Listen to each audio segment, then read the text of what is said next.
There's a person in your life, maybe it's you, who is drowning, completely overwhelmed, exhausted, struggling. But if you ask them, "Hey, are you okay? Do you need help?" They smile, and they say, "I'm fine.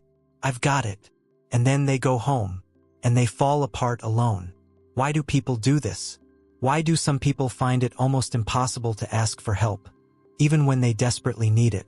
Today, we're going deep into the psychology behind this.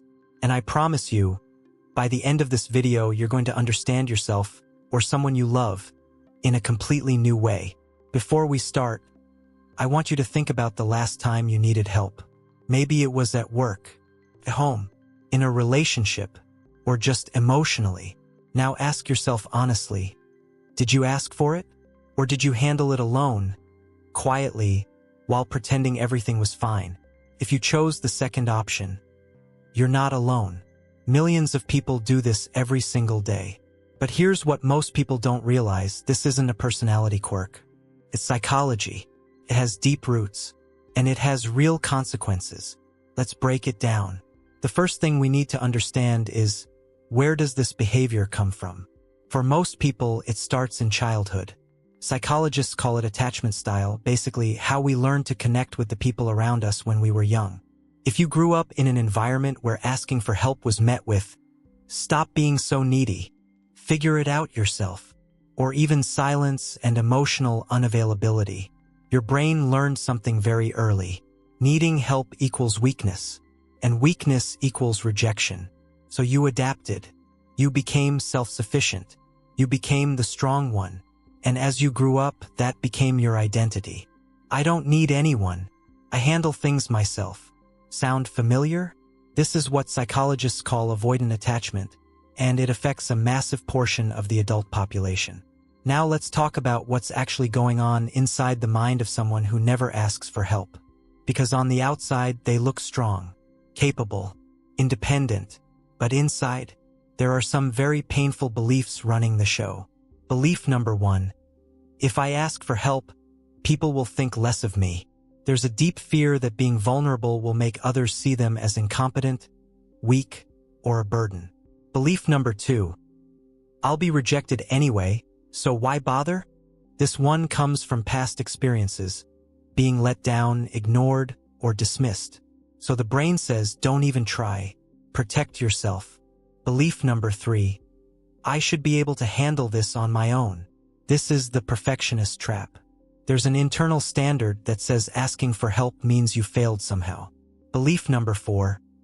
My problems aren't serious enough to bother anyone.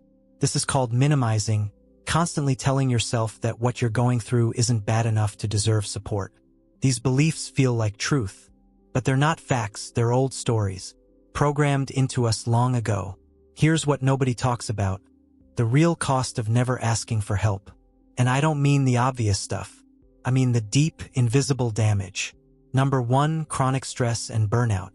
When you carry everything alone, every problem, every responsibility, every emotion, your nervous system stays in a constant state of alert.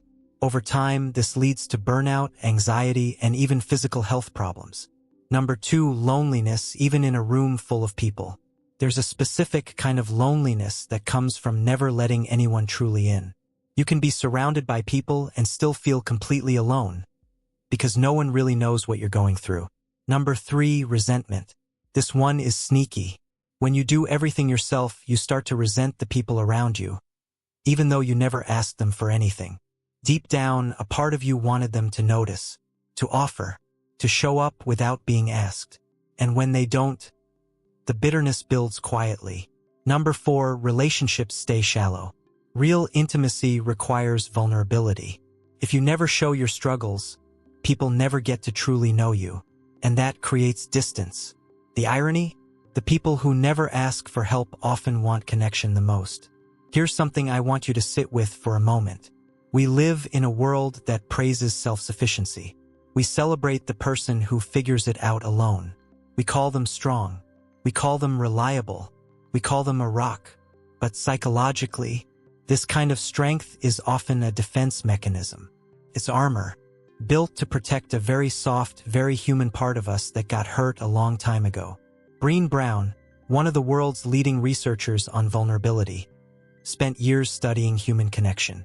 And what she found is this: vulnerability is not weakness. It is the birthplace of courage, connection, and meaning. Think about the people you respect most in your life, the ones you feel closest to. I bet they're not the ones who had it all together. They're the ones who were honest with you, who showed you their struggles, who trusted you enough to say, "I'm not okay right now." That's not weakness. That's the bravest thing a person can do. So, if you're someone who struggles to ask for help, what can you actually do? Step 1, notice the story you're telling yourself. The next time you need help and you stop yourself, pause. Ask yourself, what am I afraid will happen if I ask? Just naming the fear takes away some of its power. Step 2, start small. You don't have to pour your heart out to someone immediately. Start with something tiny. Ask a colleague for input. Ask a friend to help you move something. Let someone pay for coffee. Practice receiving. It's a skill. Step 3, reframe what asking for help means. Asking for help doesn't mean you're weak. It means you're human. It means you're self-aware enough to know your limits. That's actually a sign of maturity and intelligence. Step 4, find one safe person. You don't need to be open with everyone.